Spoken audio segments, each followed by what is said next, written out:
नमस्कार मित्रांनो, प्रॉस्परिटेक यूट्यूब चॅनलमध्ये मी हर्षल आपलं स्वागत करतो. मित्रांनो, मागच्या व्हिडिओमध्ये आपण पेमेंट आणि रिसिप्ट या दोन व्हाउचरबद्दल माहिती घेतली होती. त्याच्यामध्ये पेमेंट व्हाउचर कशासाठी वापरला जातो, रिसिप्ट व्हाउचरचा वापर कशासाठी केला जातो याबद्दल आपण सविस्तर माहिती घेतली होती. जर तुम्ही तो व्हिडिओ बघितला नसेल तर आय बटनावर क्लिक करून तुम्ही तो व्हिडिओ बघू शकता. आज आपण बँक ट्रान्झॅक्शन रिलेटेड माहिती घेणार आहोत. म्हणजे बँकेचे जे काही ट्रान्झॅक्शन्स असतील त्याचा एंट्री कशा पास केल्या जातात टॅली प्राइम मध्ये त्याच्याबद्दल आपल्याला आज माहिती घ्यायची. चला तर मग व्हिडिओला सुरुवात करूया. Access denied.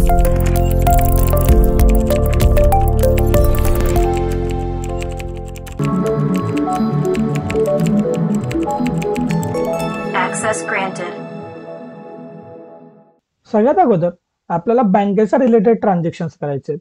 म्हणजे काय, ज्यावेळेस आपल्याला एखादी अमाऊंट डिपॉझिट करायची असेल, बँकेमध्ये रक्कम भरायची असेल किंवा बँकेतनं आपल्याला स्पेसिफिक अमाऊंट विड्रॉ करायची असेल, रक्कम काढायची असेल किंवा कुठल्या तरी पार्टीला पेमेंट द्यायचं असेल किंवा कुठल्या तरी कस्टमरकडनं आपल्याला पेमेंट घ्यायची असेल डायरेक्टली बँकमध्ये, तर त्या एंट्री कशा पास केल्या जातात त्याबद्दल आज आपण बघणार आहोत.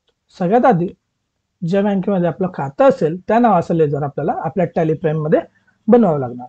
आता अकाउंट जे असतात बँकेमध्ये, जे काही आपले अकाउंट्स असतात ते वेगवेगळ्या टाइप्समध्ये येतात. जसं तुमचं करंट अकाउंट असेल, सेव्हिंग अकाउंट असेल, असे वेगवेगळे अकाउंट्स असतात. तर त्याच्यामधनं आपलं अकाउंट कुठलं आहे बिझनेसचा रिलेटेड ते आपल्याला तर बनवावं लागेल. जर समजा आपलं अकाउंट सेव्हिंग असेल तर आपण सेव्हिंग टाईपमध्ये काय असतं, तर आपण जी काही रक्कम बँकेमध्ये टाकतो त्याच्यावर आपल्याला इंटरेस्ट मिळत असतो आणि त्याला स्पेसिफिक लिमिट असते वर्षासाठी. परंतु जर आपला करंट अकाउंट असेल बिझनेसचं तर त्याला कुठल्याही प्रकारचे लिमिट नसते आणि त्याचा आपल्याला ट्रान्झॅक्शन्सवर किंवा आपल्या अमाऊंटवर आपल्याला इंटरेस्ट हा मिळत नसतो. चला तर मग सगळ्यात आधी लेजर बनवूया. क्रिएट मध्ये आलो, लेजर. आता लेजर बनवताना ज्या बँकेमध्ये आपलं अकाउंट असेल त्या बँकेचं आपण लेजर बनवणार. समजा आपलं अकाउंट आहे पीटी बँक मध्ये. आता या ग्रुप मधून आपला काय येणार, तर बँक अकाउंट सेक्शन येणार. बँकेचा जो काही आपला अकाउंट नंबर असेल तो आपण इथे एंटर करू शकतो. आयएफसी कोड, स्विफ्ट कोड, बँकेची ब्रांच, त्याच्यानंतर आपल्याला जे काही चेकबुक मिळत असतं त्याची डिटेल्स आपल्याला एंटर करण्यासाठी ह्या set alter range of checkbooks ऑप्शनला येस करायचं. इथं आपली जी काही चेकची रेंज असेल, आपल्याकडे जे काही चेक्स असतील त्याची इन्फॉर्मेशन आपल्याला फिल करू शकतो. Okay, enter enter. त्याच्यानंतर बँकेचा जो काही ऍड्रेस असेल तो फिल करायचा आणि याला सेव्ह करायचा. आता आपण असं समजतोय की आपलं जे बँक अकाउंट आहे ते करंट अकाउंट आहे. करंट अकाउंट असल्यामुळे याच्यावर आपल्याला इंटरेस्ट मिळणार नाही. याला सेव्ह करून घेतलं. इतकं झाल्यानंतर एस्केपने बाहेर आलो. आता आपल्याला काय करायचंय, आपण सगळ्यात आधी जर बॅलन्स शीट बघितली, बघा आपल्याकडे कॅशमध्ये 24,000 रक्कम अवेलेबल आहे, शिल्लक आहे आणि बँक अकाउंट मध्ये आपल्याकडे बँक काहीच नाही दिसत आहे, अमाऊंटच नाही आहे, झिरो आहे. तर आपल्याला काय करायचं, या 24,000 मधनं आपल्याला समजा 20,000 रुपये बँकेत जमा करायचे, डिपॉझिट करायचे.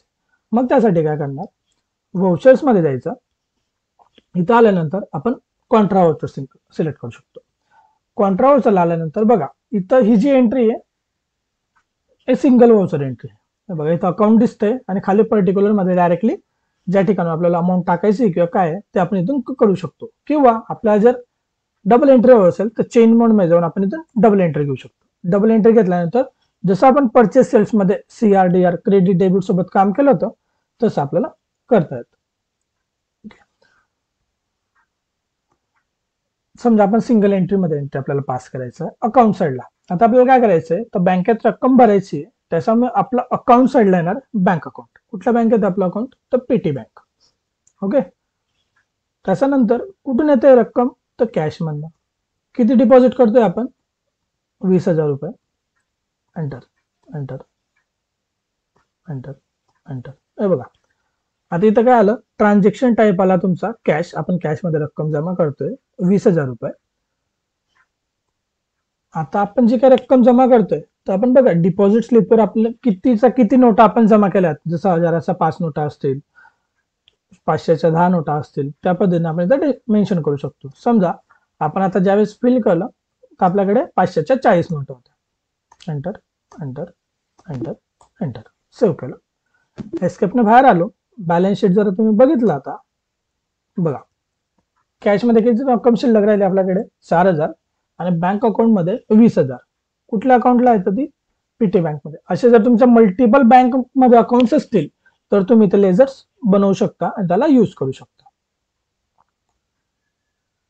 ओके, ज्या नावाने तुमचं बँकेत अकाउंट असेल, ज्या बँकेत अकाउंट असेल त्याच्याने ते बनवायचं आहे. मी एक्झाम्पल साठी पीटी बँक घेतलं. पीटी म्हणजे काय घेतलं, मी मेन्शन केलं प्रॉस्परटेक. मी कुठल्याही बँकेचं नाव तिथं यूज नाही केलंय, जस्ट एक्झाम्पल साठी पीटी बँक असं घेतलंय. आता आपल्याकडे कॅशमध्ये किती रक्कम शिल्लक राहिली तर 4,000 आणि बँक अकाउंटमध्ये किती शिल्लक राहिली तर 20,000.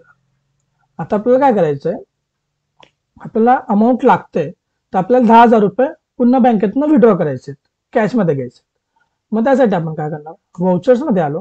आता जसं आपण बँकेत डिपॉझिट करण्यासाठी कॉन्ट्रा व्हाउचरचा वापर केला तसंच विड्रॉ करण्यासाठी सुद्धा कॉन्ट्रा व्हाउचरचाच आपल्याला वापर करावा लागेल.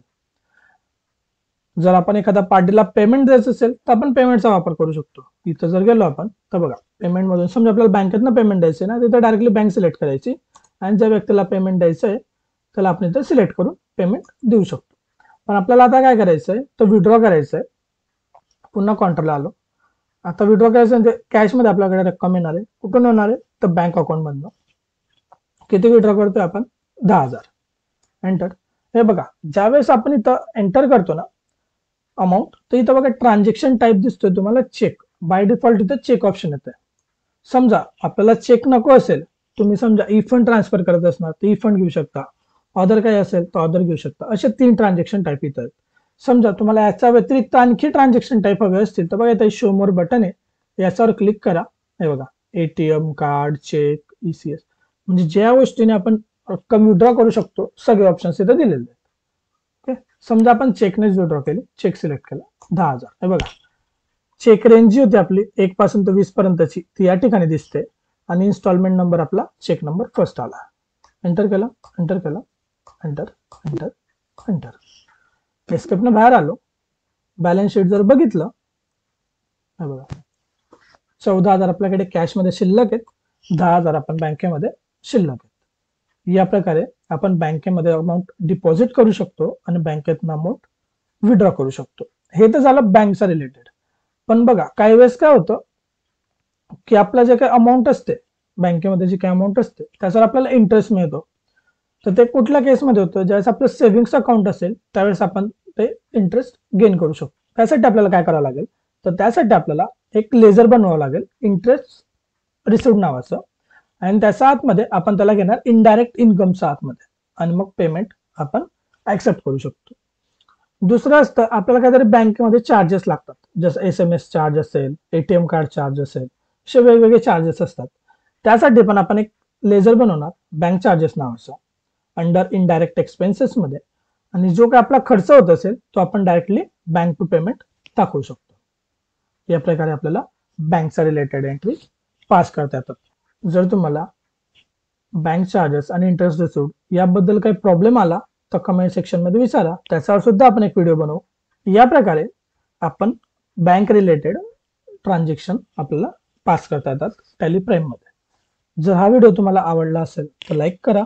जर या व्हिडिओ मधली माहिती तुम्हाला महत्त्वपूर्ण वाटली असेल तर तुमच्या मित्रमैत्रिणींना शेअर करा. तसंच नवीन नवीन व्हिडिओ बघण्यासाठी आणि त्याचे अपडेट्स आपल्या मोबाईलला मिळवण्यासाठी चॅनलला सबस्क्राईब करायला विसरू नका. धन्यवाद.